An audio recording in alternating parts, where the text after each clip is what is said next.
오태훈의 시사본부 2부 시작하도록 하겠습니다. 촌철살인의 명쾌한 한마디부터 속 터지는 막말까지 한 주간의 말말말로 정치권 이슈를 정리해보는 각설하고 시간입니다. 문 대통령이 오전 10시에 국회 본회의장에서 시정연설을 했습니다. 취임 후 세 번째였고요. 여야의 격한 대치가 이어지고 있는 가운데 예산안 처리 또 한반도 평화 프로세스 구상에 초당적인 협력을 구한 건데요. 저희가 잠시 뒤에 시정연설 앞부분 짧게 듣고 좀 계속해서 이어가도록 하겠습니다. 먼저 두 분 소개를 해드리겠습니다. 더불어민주당의 최민희 전 의원, 자유한국당의 김용남 전 의원 자리하셨습니다. 두 분 어서 오십시오. 안녕하세요. 네, 안녕하세요. 예, 시정연설 짧게 듣겠습니다. 이제 우리 사회는 공정하지도 않습니다. 불평등이 그대로 불공정으로 이어졌습니다. 불평등과 불공정이 우리 사회의 통합을 해치고 지속 가능한 발전을 가로막기에 이르렀습니다. 역대 정부도 그 사실을 인식하면서 복지를 늘리는 등의 노력을 꾸준히 기울여 왔다고 저는 생각합니다. 그러나 커져가는 양극화의 속도를 따라잡지 못했습니다. 기존의 성장 방식을 답습한 경제 기조를 바꾸지 않았기 때문입니다. 우리는 이 점을 직시해야 합니다. 네. 문 대통령의 국회 시정연설은 이번이 세 번째입니다. 대통령 시정연설은 국회법에 따른 절차로 알고 있는데 먼저 시정연설이 뭘 의미하는 것인지 김영남 의원께서 좀 말씀해 주세요. 예, 시정연설은 우리 국회법에 규정되어 있죠. 그러니까 정부가 국회에 예산안을 제출하고 그러면 그게 결국엔 본회의에 상정돼야 되는데요.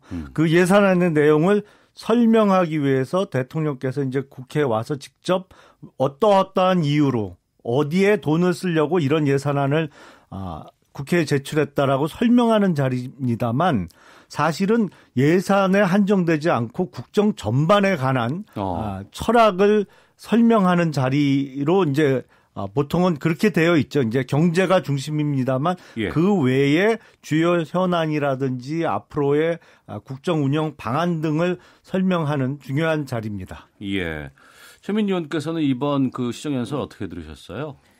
우선 이번에 확실하게 한 게 소득주도 성장, 혁신 성장, 공정 경제 그 기조를 바꿀 수가 없다. 이걸 분명히 한 부분입니다. 네. 그러니까 그동안에 야당에서 소득주도 성장 자체를 폐기하라고 요구를 해왔잖아요. 예. 그런데 그동안 정부도 극단적인 양극화에 대처해 왔다고 생각한다. 노력을 했지만 그게 효과가 없었다는 기본 인식을 전제로 소득주도 성장은 계속 가야 한다.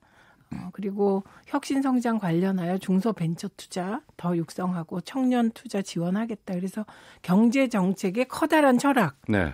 그 포용 성장으로 가는 철학은 계속 가겠다. 이걸 분명히 한 거고요. 예. 그다음에 남북 관계와 관련하여서는 지금 북미 간에 곧 고위급 회담이 열리지만 연내에 북미 2차 회담이 열리지 못하면서 약간 걱정들이 많아졌잖아요. 네. 근데 그럼에도 불구하고 김정은 위원장의 답방도 곧 될 거고 평화 체제를 반드시 만들겠다. 도와달라.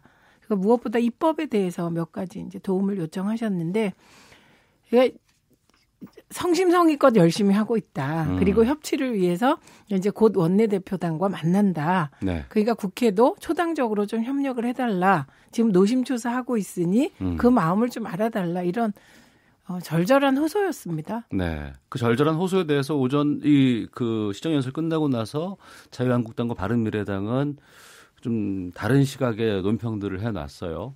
네. 김영남 의원께서도 말씀해 주시죠. 어떻게 들으셨는지. 그러니까 방금 최 의원님께서 말씀하신 대로 기존의 소득주도 성장으로 표현되는 경제정책과 주요 정책에 대한 수정 기미가 전혀 안 보였다는 것이 대단히 걱정스러운 측면입니다. 이 정도 경제 성적표가 나오고 소득주도 성장이 안 먹히고 있을 뿐만 아니라 잘못된 정책이었다는 게 실증적으로 결과가 나왔으면 이제는 반성을 하고 수정을 하면서 새로운 경제 패러다임을 이야기했어야 하는데 여전히 고집을 피우시고 하던 대로 계속 하시겠다고 지금 뭐 그런 뜻을 명확히 하셨어요. 예. 그러니까 지금 민생 경제는 완전히 곡소리가 나고 있는데 이걸 하던 거를 지속적으로 계속 나가겠다고 하니까 이제는 뭐 실망감을 떠나서 이제는 뭐 분노 게이지가 올라갈 수밖에 없는 상황이죠. 예산안 처리에는 그러면은 쉽게 동의해 줄 수 없는 입장이겠네요. 그렇죠. 그리고 지금 이 소위 뭐 좋게 슈퍼 예산이라고 합니다만 우리나라 예산 증가 속도가 너무 빨라요. 네. 이번에 거의 10% 가까이 9.7%가 늘어난 470조 5천억의 예산안을 제출해 놨는데 이거는 그냥 세금 주도 성장하겠다는 얘기예요. 세금 많이 걷어서 정부가 많이 분배로 베풀겠다. 근데 세금 주도 성장해 갖고 성공한 나라는 전 세계에 한 곳도 없습니다. 지금 대표적인 예가 남미의 국가들이에요. 그게 국가가 다 해주겠다. 의료, 교육 뭐 다 해주겠다고 했습니다만 결과적으로 국민들의 삶은 더 피폐해지고 점점 살기 어려워졌죠. 시정연설 이후에 당에서 나온 입장들을 좀 정리를 해보면 여당은 미래비전을 제시했다. 자유한국당 민심과 동떨어진 실망스러운 연설이다. 바른미래당 자화자찬만 했다. 민주평화당 양극화 해소에 회의적이다. 정의당은 복지 쪽에 더 증세를 해야 한다. 이런 의견이었습니다. 최민희 의원님. 그러니까 세금 주도 성장이라는 건 그냥 정치 공세적 표현이시죠. 그리고 세금 주도 성장이 가능합니까? 안 되죠, 그건. 예, 그러니까 그건 그런 식의 너무 지나치게 왜곡된 공격을 하시면 전혀 수긍이 안 되지요. 그리고 소득 주도 성장의 내용을 살펴보시면요. 그 내용이 소득 주도 성장이라는 네이밍이 붙어서 그렇지 만약에 홍준표 전 대표가 대통령이 되셨더라도 그 내용은 실천했을 겁니다. 공공부문 일자리도 늘리셨을 거고요. 비정규직의 정규직화도 했을 거고요. 최저임금 1만 원도 공약하셨기 때문에 그 길로 갑니다.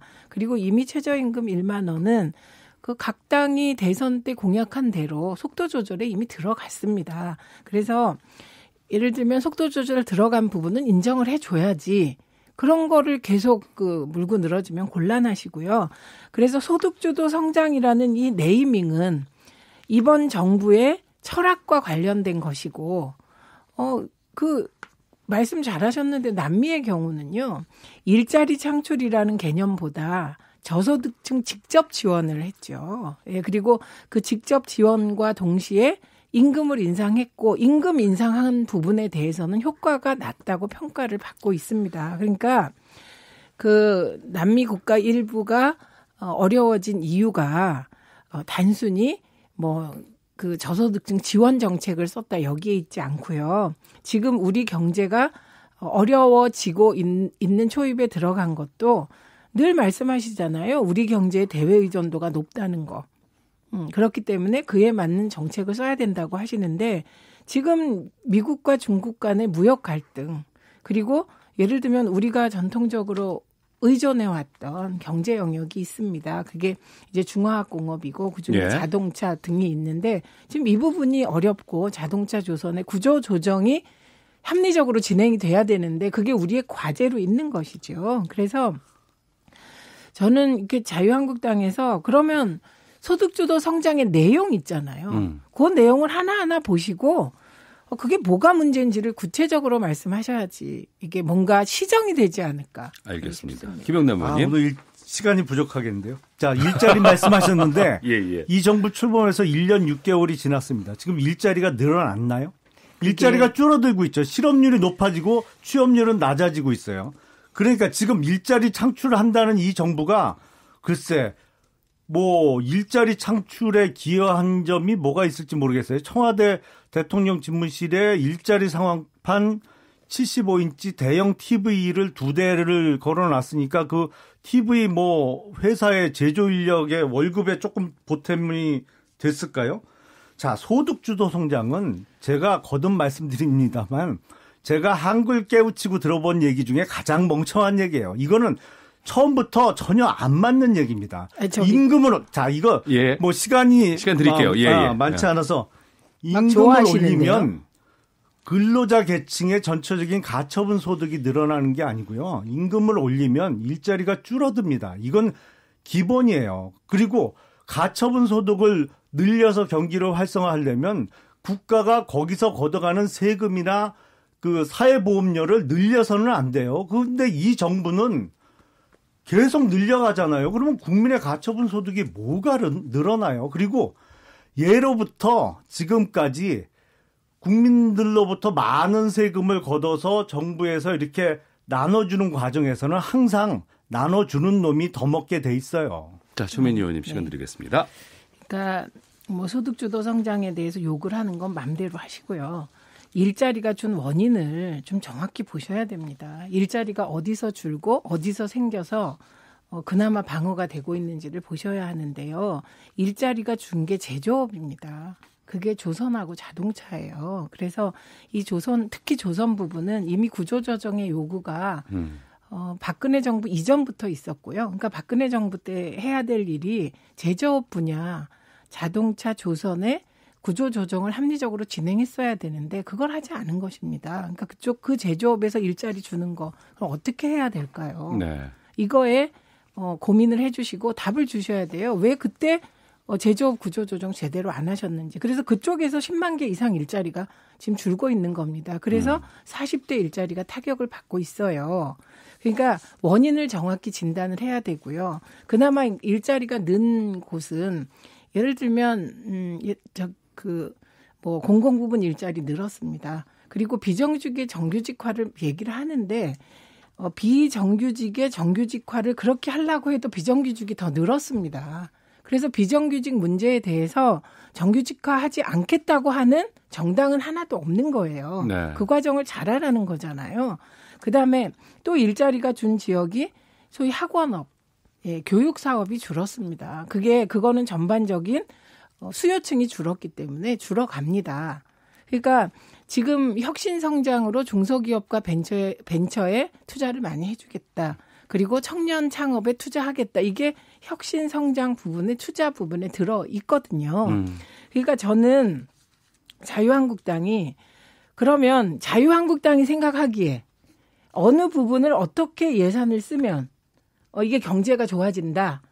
이 플랜을 제시하면서 예산안을 고치는 방향. 네. 그리고 그게 국민들에게 설득이 되면 국민들이 그거를 여당이 안 받을 리가 있겠습니까? 사실과 좀 다른 부분이 있어서 뭐가 달라요?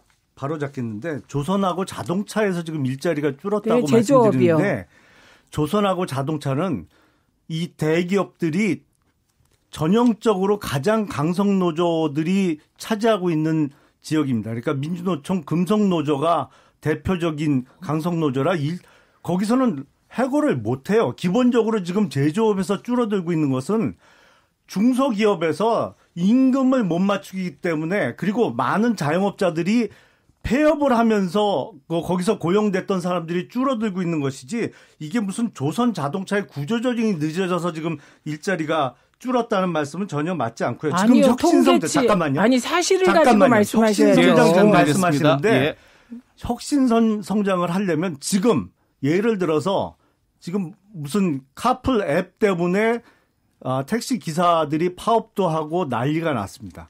그러면 혁신성장을 그렇게 강조하는 이 정부가 그걸 조정을 해야 될 거 아니에요. 해결 방법이 있어요. 근데 그거 하나 규제도 못 풀고 아무런 규제도 못 풀고 있으면서 무슨 혁신성장을 논의한다는 거예요. 그리고 한국당의 입장은 기본적으로 경제성장을 예산으로 이끌어서는 안 된다는 게 기본적인 자세입니다. 그러니까 예산 풀어서 경제성장 시킨다는 거 이건 넌센스예요. 알겠습니다. 그러니까 말씀을 하실 때 제조업 부분의 철강과 자동차 주력 산업인데 그쪽에 구조조정이 필요한데 그걸 못해서 제조업 쪽 일자리가 줄었다. 이건 통계가 얘기하는 거예요. 그럼 당연히 중소기업이 줍니다. 왜냐?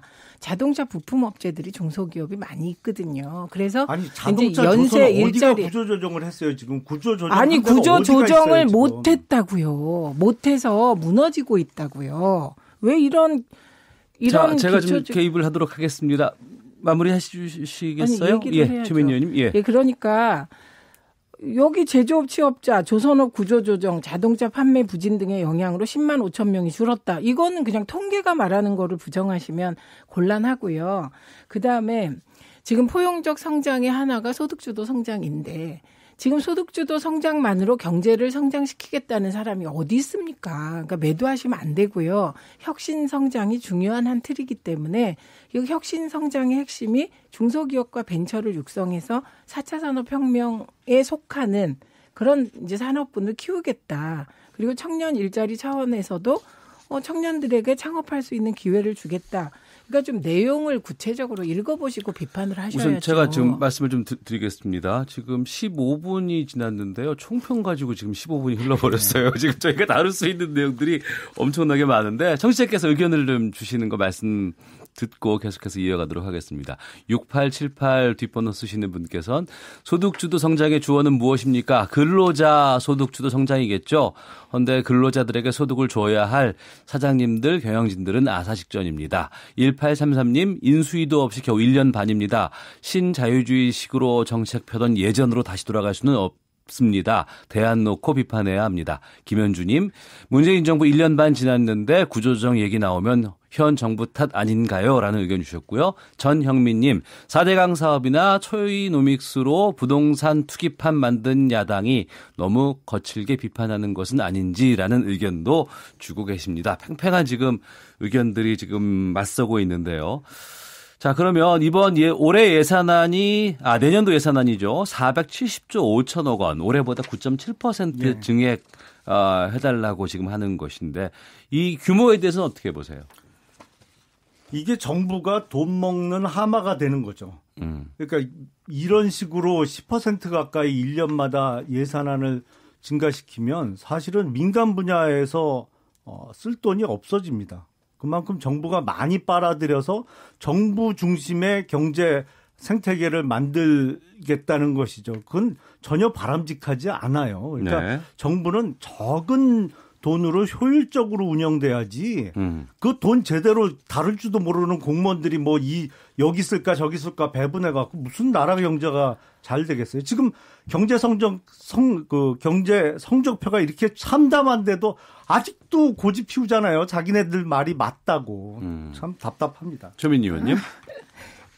지금처럼 우리나라처럼 대외 의존도가 높은 경제 구조에서 대외 여건이 나빠지고 있고 지금 세계 경제가 좋은 듯 했는데 사실은 이게 지금 좀 침체기로 접어들고 있잖아요. 네. 그리고 이럴 때 경제가 나빠지면 그건 확장 재정을 하는 게 그게 상식이죠. 그래서 네. 그에 맞게 편성이 됐고요. 그다음에 이제 말씀을 하실 때 이게 소득주도 성장을 얘기하고 세금으로 예를 들면 저소득층을 지원하게 됩니다. 그게 이제 연금 형태로도 주고 이렇게 되는데 그 과정에서 연금을 나눠주는 쪽에서 문제가 생긴다는 부분 진짜 말 잘하셨는데요. 그렇기 때문에 보편적 복지로 나가야 되는 겁니다. 아동연금을 이게 선별적으로 주다 보니 선별하는데 드는 돈이 배보다 배꼽이 더 컸다는 게 증명되지 않았습니까? 그러니까 이 지점에서 문재인 대통령께서 당부했듯이 문재인 정부의 국정 철학에 국민이 어느 정도 동의를 해서 문재인 정부가 탄생하지 않았습니까? 그러면 예산안이 이렇게 짜여서 나오면 정치 공세보다는 예를 들면 이 부분을 더 늘리라든지 줄이라든지 그렇게 구체적인 정책 제안을 제시하면 네. 저는 그게 국회에서 각 당이 동의해서 합의되지 않을까 그렇게 생각합니다. 알겠습니다. 자, 더불어민주당의 최민희 전 의원, 자유한국당의 김용남 전 의원과 함께 한 주간 정치권 말말말 짚어보는 각설하고 이어가도록 하겠습니다. 전 세계가 한반도를 주목하고 있는 이때 우리 스스로 우리를 더 존중하자는 간곡한 요청 말씀을 드립니다. 우리 정부와 미국 정부가 북한과 함께 노력하고 있는 한반도 비핵화와 평화 프로세스에 국회가 꼭 함께 해주시길 부탁드립니다.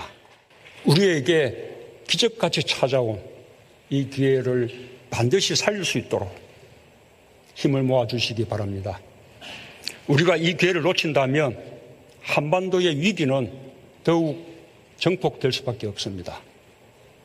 절대로 그런 일이 일어나지 않도록 우리가 할 수 있는 모든 노력을 다해야 한다는 노심초사에 마음을 함께 해주십시오. 네, 이번 시정연설에서 한반도 평화 프로세스 구상에 대한 초당적인 협력을 요청하는 그 부분을 좀 들으셨습니다. 김영남 의원님 말씀해 주시죠. 한반도 평화 프로세스. 근데 참 오 부장님 오늘 점심 뭐 드셨어요? 전 아직 안 먹었습니다. 네. 아, 그래요? 예, 예. 아침은 뭐 드셨어요? 아침도 못 먹었네요. 아니, 이런 아침 점심을 다 굶고 지금 방송에 전념하시군요. 어제 저녁은 뭐 드셨어요? 어제 저녁에는 그냥 백반 먹었어요. 백반? 예, 예. 아, 그 밥이 목구멍으로 잘 넘어가시던가요? 그럼요. 왜요? 라고 말하면 기분 안 나쁘세요? 좀 서운하긴 하네요. 그렇죠. 그렇게까지 왜 말씀하실까 싶기도 하고. 그러니까 네. 지금 대북 관련해서 우리 정부의 지나친 저 자세가 여기저기서 이제 파열음을 내고 있습니다. 사실은 뭐 리성건이 사실은 우리 도움을 요청하면서 잘 좀 부탁드린다고 간청을 해도 들어줄까 말까 하는 상황에서 냉면 얘기 지금 하신 그렇죠. 거구나. 예, 알겠습니다. 아니 예. 무슨 자기네들 뭐뭐 해줄지 보따리 안 싸들고 왔다고 해갖고 그냥 기업 총수들을 거기서 면박을 주고 또 요번 한 번이 아니잖아요. 리성건 위원장이 조명균 통일부 장관도 뭐 3분 늦었다고 뭐 시계가 주인 닮아서 개념이 없다는 등 별 면박을 다 주고 있는데 자, 이것뿐만 아니라 지금 남북협력기금 이번 예산안에서도 아마 크게 논쟁이 벌어질 것 같습니다만 개성에 있는 남북 연락사무소 리모델링 비용으로 100억을 썼어요.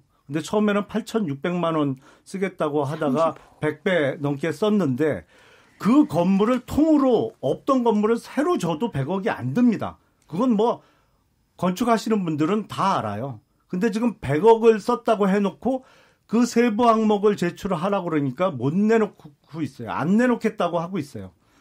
그러니까 이런 식의 예산 편성을 갖고 야당이 이거를 협조해 달라라고 말씀하시는 것은 지나친 요구죠. 어떻게 국민의 세금이 어디다 쓰이는지도 얘기도 안 하면서 무조건 해달라고 합니까? 예, 최민희 의원님. 그 남북 연락소 수리비는요. 언론에 따라 이게 되게 다른데 지금 그 자료 있잖아요. 100억 썼다는 자료는 그 듣보잡 인터넷 매체들이 주장하는 것이고요. 그 구체적인 자료를 제시하지 않겠다고 하면 그거 못 받아내면 야당이 야당입니까? 그거는 말이 안 되는 거잖아요. 100억이 아니고 그러면 96억 뭐 몇천만 원. 아니 언론 보도에 따라 다르기 때문에 제가 숫자 언급은 못 하겠습니다. 예, 어떤 언론은 50억 이하로도 보도를 하고 보니까 뭐 어떤 이상한 제가 보기엔 좀 이상한 언론은 98억이 수립인데 본래는 80억 정도 들어야 정상이다. 또 이런 보도도 있어요. 그러니까 이거는 정확하지 않다. 네. 그 건물 새로 지을 때 80억 들었습니다. 아니 그 4층 건물. 아니 그러니까. 근데 이번에 리모델링 한다면서 그러니까 그게 확정되지 않은 금액을 말씀하시면 나중에 이제 이게 허위 사실이 될 수도 있으니까 확인하고 그 예산을 제대로 꼼꼼하게 감시하는 게 야당의 역할이다. 네. 그래서 그걸 정부를 꼼짝 못하게 해야 이런 일이 다시 안 생길 거다. 이런 말씀 드리고요. 그다음에 저는 오늘 그 국회 시정연설 이후에 문재인 대통령이 대응하는 방식이 되게 인상적이었습니다. 그동안에 김성태 대표가 얼마나 문재인 대통령을 뭐 별의별 험한 말로 정말 여기저기에서 입에 담지 못할 만큼 모욕을 했는데 문재인 대통령이 김성태 대표에게 가서 그러니까 환하게 웃으시면서 악수를 청하는 모습. 그러니까 그렇게 욕을 하던 김성태 대표도 웃으시면서 악수를 하더라고요. 그러니까 북한이 리성건이 그런 말 하는 거 잘못된 겁니다. 그런데 그 대응할 때 똑같이 대응해야 될까요? 예, 리성건이 알겠습니다. 그렇게 했을 때 그 목구멍이 기분 나쁘다든지 뭐 이런 식으로 즉자적인 반응을 하는 게 옳은 걸까요? 저는 그 조명균 장관이 이런저런 북한의 잘못을 적금 들어서 이번에 야당이 고맙게도 이 문제를 제기하셨기 때문에 네. 다음에는 이 문제를 꼭 지적하면서 점잖게 태도 변화를 촉구하는 것이 마치 문재인 대통령 시기에 그런 우아한 정치, 우아한 외교가 아닐까요? 알겠습니다. 네. 그 이선권의 그 냉면 관련 발언은 이게 팩트 체크가 지금 좀 필요한 부분이 있어요. 지금 그쪽에서 확실하게 지금 검증이 된 부분들이 아니라서 좀 그건 좀 저희가 좀 이후에 좀 정리가 네, 되면 네. 그때 또 말씀으로 좀 가도록 하겠습니다. 자, 헤드라인 뉴스 듣고 잠시 쉬었다가 계속 이어가도록 하겠습니다. 네, 오태훈의 시사본부, 더불어민주당의 최민희 전 의원, 자유한국당의 김용남 전 의원과 함께 각설하고 코너 이어가도록 하겠습니다. 게시판도 상당히 좀 과열되어 있는 양상이라고 하던데 0989님께서는 항상 잘 듣고 있습니다. 진짜 이 시간만 되면 차를 세우게 됩니다. 1년 반이나 지났는데 개선이 안 될 정도로 9년 동안 나란 일을 제대로 돌보지 않은 거겠죠. 김영남 의원님 이건 아니다 말고 대안을 제시해 주십시오. 라는 의견 주셨고 2659님 최 의원님 집권 초기에는 전 정권이 잘못 지금은 국제 정세 탓하시면 어떻게 합니까? 결국 해결이 안 되겠군요. 라는 의견도 보내주셨습니다. 앞서 그리고 그 최민희 의원께서 그 듣보잡이라는 용어 쓰셨는데 저희가 뭐 다 수용은 하는데 또 그 듣보잡이라는 용어는 공영방송에서는 좀 쓰기는 좀 적절하지 않는 부분이 네, 죄송합니다. 제가 듣보잡의 뜻을 몰랐던 것 같아요. 예. 듣보로 하겠습니다. 알겠습니다. 죄송합니다. 아니, 뭐 참을 수 있습니다. 자, 오늘 시정연설에 앞서서 문재인 대통령이 문희상 국회의장 또 여야 지도부들과 사전 환담 가졌습니다. 앞서 김성태 의원 만났다고 이제 얘기해 주셨는데 오늘 주목되는 만남이 참여정부 시절에 이제 함께 일을 했던 김병준 비대위원장과 이제 문 대통령의 만남이었는데 최민희 의원님 어떻게 보셨어요? 서먹서먹했겠죠. 네, 그러면서도 또 반가웠을 것 같아요. 네. 예. 그리고 문재인 대통령 입장에선 더 반가웠을 것 같아요. 왜냐하면 어쨌든 노무현 대통령의 사람들이 대통령도 되고 자유한국당 비대위원장까지 되고 네. 그런 상황이잖아요. 그래서 그 상황은 문재인 대통령께서 더 반가웠을 수 있겠다. 그런데 사사건건 부딪히잖아요. 네. 그러니까 또 그러면서 서먹한 그런 묘한 관계였을 것 같은데 어쨌든 잘 안다는 건 이후에 협치를 하는데 도움이 됐으면 됐지 네. 마이너스 될 것 같지는 않습니다. 네. 그리고 서로 잘 알기 때문에 또 이렇게 갈등할 땐 갈등해도 협치를 위해서 안을 낼 때는 또 뭔가 작품이 나오지 않을까? 저는 그런 기대를 하면서 봤습니다. 네. 5일로 예정된 여야정 협의체 사전 분위기도 짐작해 볼 수 있는 자리가 아니었을까 싶은데 김영남 의원님. 오늘이야 뭐 덕담 나누는 자리였을 것이고요. 여야정 협의체 지금 예산안 문제도 있습니다만 전국 현황과 관련해서는 지금 한국당에서 주장하고 있는 고용세습과 관련한 국정조사 문제. 이건 민주당이 이제 안 받겠다고 했죠. 그리고 또 민주당이 주도해서 지금 추진하고 있는 소위 얘기하는 특별재판부. 이건 또 한국당이 헌법에 위배돼서 절대 안 된다고 하고 있기 때문에 여야정 협의체 글쎄요. 잘 운영될 수 있을까요? 네. 저도 좀 궁금합니다. 그리고 이제 아무래도 이제 경제와 관련해서 이제 특히 이제 여야 쪽에 상당히 좀 대립이 좀 극심한 상황인데 연말 앞두고 어제 MBC도 이제 이것을 보도를 했었고 뉴스데스크에서 경제투톱 김동연 부총리와 장하성 실장의 동시교체 얘기가 지금 계속해서 좀 흘러나오고 있습니다. 공식적인 것은 아니고 여기저기서 지금 뉴스로 전해지고 있는 상황 같아요. 김영남 의원께서 먼저 말씀해 주시죠. 일단 김동연 부총리의 경우에는 제가 보기에는 그전부터 출구 전략을 모색하고 있었던 것으로 보입니다. 그러니까 이 정부의 소위 소득주도 성장 또 일자리 문제에 있어서 정부의 기조와는 약간 그 다른 얘기들을 하셨잖아요. 김동연 부총리가. 그렇죠. 뭐 다른 사람들은 다 뭐 곧 좋아진다, 곧 뭐 일자리가 늘어난다 그랬지만 김동연 부총리는 올해 안에 개선되기 좀 힘들 거다. 뭐 다른 얘기들을 조금씩 하고 있었거든요. 그러니까 본인 스스로는 출구 전략을 마련해 왔다라고 생각을 하고 장하성 실장의 교체 여부. 저는 시중에서 하도 요새 이 문재인 정부를 이제 장조림 정권이라고 하니까 그 얘기를 듣기 싫어서라도 장하성 실장은 교체하지 않을까라고 예상을 합니다. 그리고 경제 문제에 있어서도 사실은 뭐 책임을 누군가는 져야 되는데 아직까지는 아무도 안 지고 있거든요. 적는 거 보니까 제가 장조림 정권 얘기하니까 그게 무슨 뜻인가요? 네, 찾아봤어요. 네. 다 봤어요. 이제 나왔어요. 찾으셨어요? 벌써 무슨 뜻인지? 그럼요. 예. 자, 최민희 의원님. 네. 지금 셋이 있는데 둘이 몰랐으니까 그쪽에서만 쓰는 말인가 봐요. 네, 저도 처음 들어봐가지고. 네, 근데 오늘. 저는 김동연 부총리가 문재인 대통령이 애초 김동연 부총리를 경제부총리로 기용한 역할을 잘했다고 생각합니다. 왜냐하면 김동연 부총리가 최저임금 인상과 관련하여 속도 조절론을 처음부터 주장했습니다. 네. 그리고 결과적으로 속도 조절을 하게 됐기 때문에 일정한 균형과 견제 역할을 했다고 봅니다. 그리고 지금 현재 자꾸 경제 얘기를 많이 하시는데 그 책임을 그럼 과연 김동연 부총리한테 물을 수 있는가? 이건 이견이 있겠죠. 그런데 또 다른 면을 짚어보면 사실 청와대나 정부 부처의 특히 경제부총리 같은 경우를 몇 년씩 하는 거 불가능한 일입니다. 일이 너무 많고 예. 너무 스트레스가 심하고 그래서 저는 이제 일정하게 지금 청와대 1기, 내각 1기 그리고 뭐 어느 정도 경제 성적표, 방향 이게 이제 눈에 보이는 거잖아요. 네. 그럼 1기를 정리할 시점이 된 거 아닌가.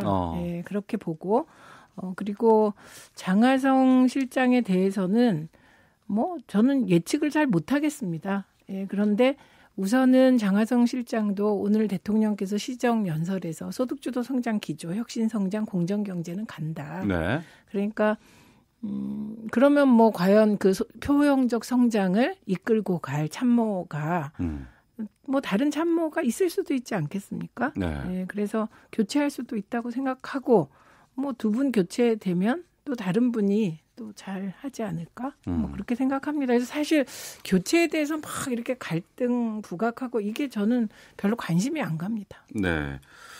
그 장하성 정책실장하고 조국 민정수석, 그 임종석 비서실장. 예. 그리고 보니까 조명균 통일부 장관도 어느 분이래요, 조는? 조가 이제 조국 수석이 될 수도 있고 예. 조명균 장관이 될 수도 있는데 사실은 장조림 얘기할 때는 조국 수석을 얘기하는 거죠. 근데 최근에 보면은 김성태 원내대표가 이번에 임종석 그 비서실장의 선글라스 발언도 예. 있었고 지금 조명균 통일부 장관 해임문만도 제출한 상황이잖아요. 예. 그러니까 특히 이쪽을 좀 집중하는 이유는 무엇입니까? 임종석 비서실장의 경우에는 사실은 문제가 심각하죠. 대통령 해외 순방 중에 비서실장이 청와대를 떠나서 전방에 그것도 국방부 장관이나 국정원장을 대동하고 가서 마치 본인 정치를 하는 듯한 모습을 보였기 때문에 사실은 비서실장의 어떤 그 선을 넘은 거죠. 그래서 문제 제기를 했던 것이고 조명균 통일부 장관과 관련해서는 앞서도 잠깐 뭐 냉면 얘기가 나왔습니다만 글쎄 이거 적어도 북한과 어떤 협상을 할 때 대등한 지위 사실은 그리고 우리가 도움을 주는 입장이잖아요. 근데 그거를 지나친 저자세 때문에 지금 국민적 자존심까지 좀 상하게 만들고 있기 때문에 그래서 이제 해임 건의 안이 제출이 된 것이죠. 네, 이에 대해서 최민희 의원님 마무리해 주시죠. 이게 저렇게 네. 야권이 과민 반응을 하니까 갑자기 임종석 실장이 뭐 대권 후보냐 이런 얘기가 나오는 겁니다. 그래서 저는 저런 식의 임종석 실장에 대한 과민한 대응. 그러니까 예를 들면 일 정도의 문제 제기를 할 수 있는 걸 10을 해버리는 저런 것은 속내는 문재인 대통령 흔들고 싶은데 대통령이 너무 열심히 일하시니까 임 실장을 흔드는 게 아닐까. 저는 그런 생각이 듭니다. 아니 근데 저는 상식적으로 대통령 해외 순방 중에 비서실장이 청와대 비우고 전방 가는 게 기본적으로 그게 상식에 맞습니까? 그게? 아니 그 임종석 실장이 무슨 뭐 미국에 갔습니까? 어딜 갔습니까? 그러니까 그리고 뭐 다 대비를 하고 갔겠죠. 그리고 가야 할 곳이었고 대통령 대신 가신 것일 텐데 그게 뭐가 문제입니까? 네, 더불어민주당의 최민희 전 의원, 자유한국당의 김용남 전 의원과 한 주간의 말말말로 정치권 이슈 짚어보는 각설하고 마치겠습니다. 두 분 말씀 고맙습니다. 고맙습니다.